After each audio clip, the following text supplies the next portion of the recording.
ஒரு நல்லதா மாத்துறது எல்லாருக்கும் தெரியும். ஒரு கெட்டதை பிடிச்சி நல்லதா மாத்துறது அது இவங்களுக்கு மட்டும்தான் வரும். 3ஆம் இடத்தை பார்த்து விபரீத ராஜயோகம் தர ஆரம்பிச்சார். 6, 3, 8, 12 கனெக்ட் ஆயிட்டார்.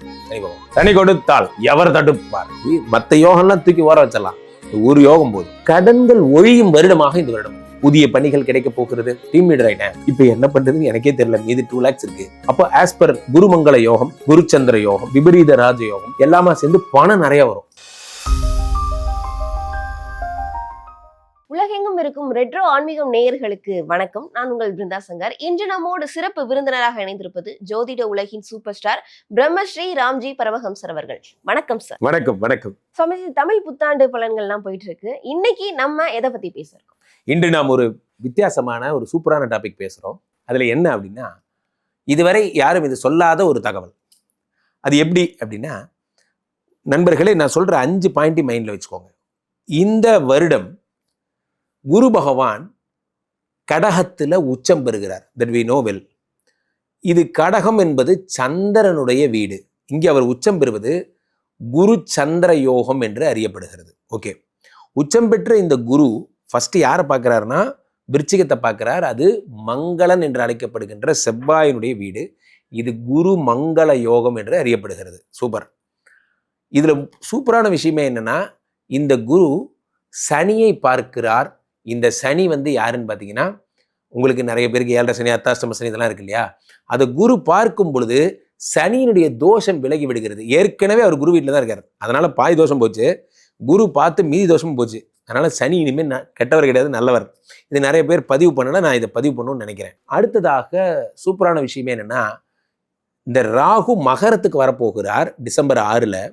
அப்போ இந்த குரு ராகுவை பார்க்கும் பொழுது குரு சண்டால யோகம் அப்படின்னு ஒன்று உருவாக போகுது. இதுவும் ஒரு புது எக்ஸ்க்ளூசிவான விஷயம். அதே மாதிரி செவ்வாய் இந்த வருடம் நீச்சமாகி கடகத்திலே ரொம்ப நாள் லாங் ஸ்டே பண்ண போறார். அப்போ அவர் நீச்சம், குரு அங்க உச்சம், நீச்ச பங்க ராஜயோகம் ஏற்பட போகிறது. இதுக்கு அடுத்து இதே டிசம்பர் 6 கேது பெயர்ந்து கடகத்துக்கு வரார் சிம்மத்திலிருந்து. குருவும் கேதுவும் சேர்ந்தால் அது கோடீஸ்வர யோகம் என்று அறியப்படுகிறது. ஆக என்ன சார் என்னென்னமோ யோகம்லாம் சொல்றீங்க, இவ்வளோ யோகமும் இந்த வருஷம் நடக்க போகுது. இது அழகா நம்ம பதிவு பண்றதா நம்மளுடைய நோக்கம். அழகான ஒரு 5 யோகங்கள் சொன்னீங்க. ராசி ரீதியா அவர்களுக்கு நம்ம பார்க்கலாம். சரி.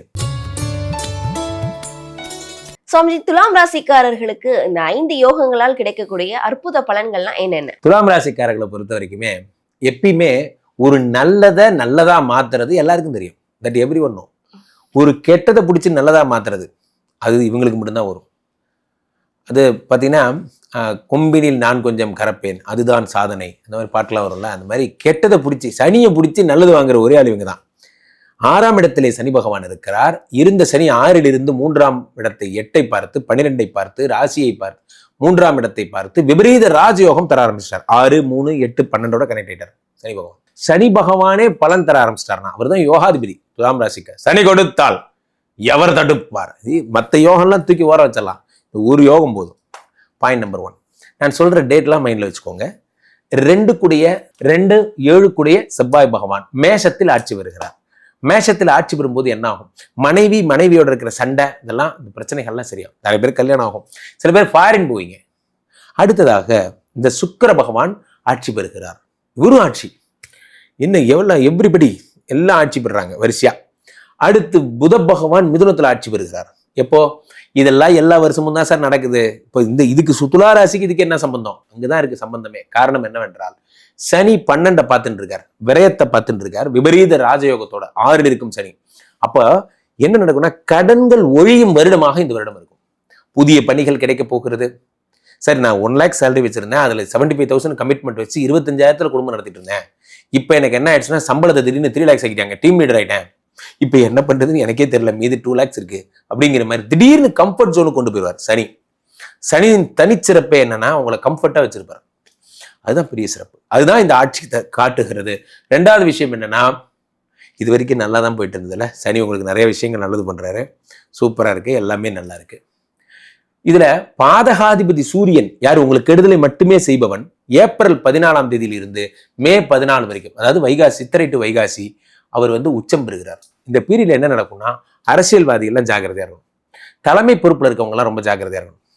அல்லது கவர்மெண்ட்டை எதிர்த்து பேசாமல் இருக்கணும். துலாம் ராசிக்காரர்கள் ஃபேஸ்புக்கில் ஒரு பதிவு வருது, நான் சும்மா இல்லாமல் ஒரு பதிவு போட்டேன், அடுத்த முதலமைச்சர் சாமி சரணம், அப்போ இதெல்லாம் வேண்டாம், நம்ம அரசியல் பேச வேண்டான்றேன். பேசினா பிடிச்சிட்டு போயிடுவாங்க, யார் பதிவு போட்டாங்களோ அவனை விட்டுருவாங்க, ஷேர் பண்ண நம்மளை பிடிச்சிட்டு போயிடுவாங்க. அப்போது தேவையில்லாமல் அரசை விமர்சிப்பது, எதிர்த்து பேசுவது, கார்ட்டூன் எதுவும் பண்ணாதீங்க. அடுத்ததாக முக்கியமான விஷயமே என்ன அப்படின்னா, பத்திலே குரு வந்தால் பதவி பறிபோகும். இது எங்கேயோ கேட்ட மாதிரி இருக்கேன். கன்னி ராசிக்காரங்க இப்போ தான் அவங்களுக்காவது பரவாயில்ல, செஷன் முடிஞ்சுது, லாஸ்ட் 2 months. நமக்கு இப்போ தான் ஆரம்பிக்குது. எப்போ? ஜூன் மாதம் ஆரம்பிக்குது. அவருக்காவது பரவாயில்ல, நார்மல் குரு. உங்களுக்கு வீரபாண்டிய குரு, அவர் 10ஆம் இடத்துல உச்சம் பெற்று வந்திருக்காரு. இப்போ நான் என்ன செய்யணும் சொல்லுங்க? இப்போ நான் என்ன செய்யணும்? வந்த உடனே ஃபர்ஸ்ட் கையெழுத்து உங்க வேலை எடுத்துக்குவார். நான் இதை ரொம்ப வருத்தப்பட்டு சொல்றேன், நான் இப்போ சிரிச்சுக்கிட்டே சொல்றேன்னு நினச்சிக்காதீங்க. ரொம்ப ஜாக்கிரதையா இருங்க, ரொம்ப ரொம்ப ஜாக்கிரதையா இருங்க. ஏன்னா சும்மா குரு வந்தாலே வேலை போயிடும். இவர் உச்சம் பெற்ற குரு. அப்போ இது யோகம் சார். என்ன சார் அற்புத யோகம் என்னமோனா ஓப்பனிங் கொடுத்துட்டு இப்படி சொல்றீங்க. இதுல ஒரு யோகம் இருக்கு, நான் அப்புறம் சொல்றேன். 10ஆம் இடத்துல குரு பகவான் உச்சம் பெற்றா வேலை போயிடும். எடுத்து வச்சுக்கோங்க. இதை பத்தி பேசி டிஸ்கஸ் பண்ணி பிரயோஜனமே இல்லை. அப்ப ஏப்ரல்ல இருந்து ஜூனுக்குள்ள எங்க பேப்பர் போகணும்னு நினைச்சா பேப்பர் போட்டு இப்பயே போயிடுங்க. இந்த 2 மாசம் தான் உங்களுக்கு டைம். அமெரிக்கா போகணும், போயிருங்க, இப்பயே கிளம்பு எல்லாம் கிளம்பு. ஆப்பிரிக்கா போங்க, எங்க வேணா போங்க. ஆனா ஜூனுக்கு அப்புறம் அடுத்த ஜூன் வரைக்கும் ட்ரம்பே ஃபோன் பண்ணி கூப்பிட்டாலும் சரி, நீ எதுக்கு என்ன கூப்பிடுறேன்னு தெரியும், என் வேலை போறதுக்காக தான் இந்த சூழ்ச்சி, நான் வரமாட்டேன் அப்படின்னு சத்தியம் பண்ணிட்டு அதே கம்பெனில தான் இருக்கணும். யார் கூப்பிட்டாலும் போகாதீங்க. இதுல என்ன ஒரு ஆச்சரியம்னா, நீங்க பண்ண புண்ணியம் பாருங்க. இங்கதான் 10ஆம் இடத்துல இருக்கிற குரு 5ஆம் பார்வையா 2ஆம் இடத்தை பார்க்கிறார். 2ஆம் இடம் என்பது தனஸ்தானம்.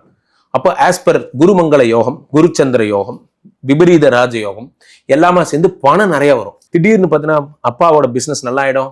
வீட்டில் ஏதாவது அம்மா ஏதாவது பெரிய ஒர்க்கிங் வேணும், அவங்களுக்கு சேலரி அதிகமாகிடும். வீடே பண மழையில நனையும். அவன் ஜாலியா இருக்கான் அப்படிங்கிற மாதிரி துலாம் ராசிக்காரர்களுக்கு வேலை போயிடுச்சு. எப்படா இருக்கா அவன் ரொம்ப ஜாலியா இப்போதான் புதுசா BMW வாங்கியிருக்கான் அப்படிங்கிற மாதிரி 4ஆம் இடத்தை குரு பார்க்கிறார். எப்படி வேலையை போனாலும் வாங்குறான் சார், வேலை போச்சு, அது தனி வழி, அது தனி டிபார்ட்மெண்ட். 4ஆம் இடத்தை குரு பார்க்கிறார்.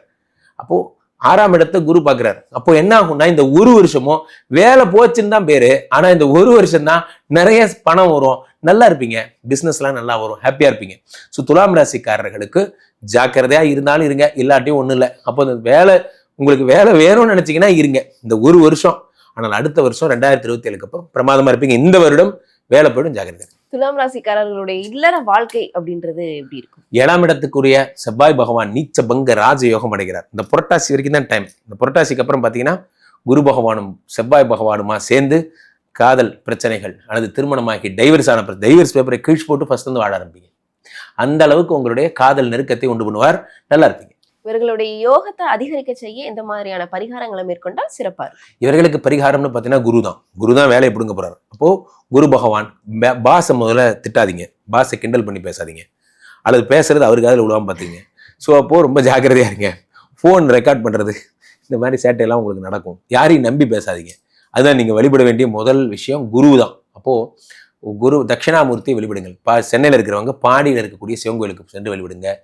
உங்களுக்கு யார் வாத்தியாரோ, அதாவது secondary school teacher, high school teacher phone பண்ணி, சார் என்ன பிளஸ் பண்ணுங்க சார், எனக்கு மனசே சரியில்லை, நீங்கள் பிளஸ் பண்ணுங்க. நிறைய பிளஸ்ஸிங்ஸ் கேட்டு ஒரு வருஷமும் வாத்தியார், எனக்கு அப்ரண்டி சொல்லி கொடுத்த குரு, எனக்கு கேமரா பிடிக்க சொல்லி கொடுத்த குரு எல்லா இடத்துலையும் இருக்காரு. அவங்கெல்லாம் வணங்கிட்டே இருங்க, சரியா. இவர்களுக்கு 100க்கு எவ்வளவு மதிப்பெண் கொடுக்கலாம் சார்? 100க்கு 100 மார்க், பிரமாதமா இருக்கு. இந்த வருடம் ஏற்படக்கூடிய நன்மைகள் தீமைகளை பத்தி சொல்லுங்க சார். நன்மைகள் அப்படின்னு பாத்தீங்கன்னா, குருவே உச்சம், வேற என்ன, இதை விட நன்மை எதுவுமே கிடையாது. நல்லோர் ஒருவர் உடறையில் அவர் பொருட்டு எல்லோருக்கும் பெய்யும் மழைன்னா, இந்த மாதிரி குரு உச்சமானதுக்கு அப்புறம் வேற எதை பத்தியும் பேச வேண்டாம். அவர் எப்படி இருந்தாலும் நம்மளை பார்த்துப்பாரு, அதான் பெரிய விஷயம். 2வது, தீமைன்னு பண்ணா யார் பண்ண போறா? நம்ம சனி தான் பண்ண போறாரு. நம்மால் இப்போ குரு வீட்டில் சேஃபாக செட்டில் ஆயிருக்காரு, அவர் பெருசாக எதுவும் பண்ண போறதில்ல. அது குருவே பார்த்து காம்ப்ரமைசிங் மோடு கொண்டாண்டார். இப்போ சனி பெருசாக எதுவும் பண்ண போறதில்ல. ஆக குரு சனி 2 பேருமே நல்லது பண்ணுங்கிற ஒரு இன்டென்ஷன்ல வந்திருக்காங்க. இந்த வருடம் எல்லாருக்கும் அள்ளி தரணும். என்னப்பா ப்ராப்ளம்? டைவர்ஸா? சரி பண்ணிடு. உனக்கு தொழில் சரி பண்ணு. எல்லாரும் பிளஸ்ஸிங் ஃபுல்லாக பிளஸ் தான் பண்ண போறாரு. இந்த வருடம் ஏற்படக்கூடிய சின்ன சின்ன விபரீத ராஜயோகங்கள் தான் நம்ம முக்கியமாக நம்ம கருத்தில் கொள்ள வேண்டும். முக்கியமாக நிறைய இடங்கள்ல 6 கூடியவன் 8ல் மறைகிறார், 8 கூடியவன் 6ல் மறைகிறார். இந்த மாதிரிலாம் விபரீத ராஜயோகங்கள் உருவாகிறது. பொதுவாகவே நான் சொல்ற டேட்ஸ் எல்லாம் மைண்ட்ல வச்சுக்கோங்க. இந்த வருடம் மே 10ஆம் தேதி செவ்வாய் மேஷத்தில் ஆட்சி. இந்த வருஷத்தில் நடக்கக்கூடிய பெரிய விஷயம் இதெல்லாம். அந்த செவ்வாய் புரட்டாசி மாதம் நீச்ச பெற்று குரு பகவானோடு சேர்ந்து நீச்ச பங்க ராஜயோகம், இதை மைண்ட்ல வச்சுக்கோங்க. அடுத்ததாக இந்த வருட புரட்டாசி மட்டும் எக்ஸ்க்ளூசிவ். ஏன்னா புதன் உச்சம் பெறுகிறார், சனி பார்வை. இப்போ நிறைய பேர் கடன் அடைய போகுது. ஸோ பெரிய இன்வெஸ்ட்மெண்ட்ஸ்லாம் அப்போ பிளான் பண்ணுங்க. எப்போ? புரட்டாசி மாதம். நிறைய பேர் லைஃப்பில் இந்த சூரிய பகவான் அடுத்த ஜனவரி 14, அதாவது தை மாசத்துல மகரத்துக்கு போகும்போது குரு பார்வை பெறுவதால் நிறைய பேர் புகழேணியின் உச்சத்திற்கு சில பிரபலமாக போகிறாங்க. இதெல்லாம் இந்த வருடம் நடக்க போகிறது. அடுத்த ஒரு பெரிய மூமெண்ட்டாக என்ன நடக்க போகுதுன்னா, இந்த டிசம்பர் 6 மைண்டில் வச்சுக்கிட்ட மாதிரி ஜூன் 2 மைண்டில் வச்சுக்கோங்க. குரு அப்போ தான் பெயர்றார். ஸோ ராசி ரீதியாக இந்த ஜூன் 2 குரு பயிற்சி, டிசம்பர் 6 ராகு கேது பயிற்சி, ப்ளஸ் சனி புதனை பார்க்கின்ற இந்த புரட்டாசி மாதம், நீச்சபங்க ராஜயோகம் அடைகின்ற இந்த ஆடி மாதம். ஸோ இதெல்லாம் மைண்டில் வச்சுக்கோங்க. இவர்கள் அத்தனை பேருமா சேர்ந்து ஒரு நீச்சத்தை நீச்சபங்க ராஜயோகமாக்குகிறார்கள், ஒரு மறைவை விபரீத ராஜயோகமாக்குகிறார்கள். பொதுவாகவே இந்த வருடம் நிறைய பேருக்கு சிறப்பு. ராசிக்காரர்களுக்கெல்லாம் 5 முக்கியமான யோகங்களை பத்தி நீங்க சொன்னீங்க. கண்டிப்பா மக்களுக்கு ரொம்பவே பயனுள்ளதா இருக்கும். மக்கள் உங்களை தொடர்பு கொள்றதா இருந்தா எப்படி தொடர்பு? கீழே போயிட்டு இருக்க இந்த 2 நம்பரை கூப்பிடுங்க. உங்களுடைய சொந்த ஜாதகத்தை பார்த்து கொள்ளுங்கள். உலக புகழ்பெற்ற நமது விஸ்வரூப விஷ்ணு மாயா எழுந்தரில் இருக்கக்கூடிய புனிதமான இந்த ஸ்ரீமடத்திற்கு வருகை தாருங்கள். மீண்டும் ஒரு நல்ல பதிவில் சந்திப்போம். நன்றி, வணக்கம்.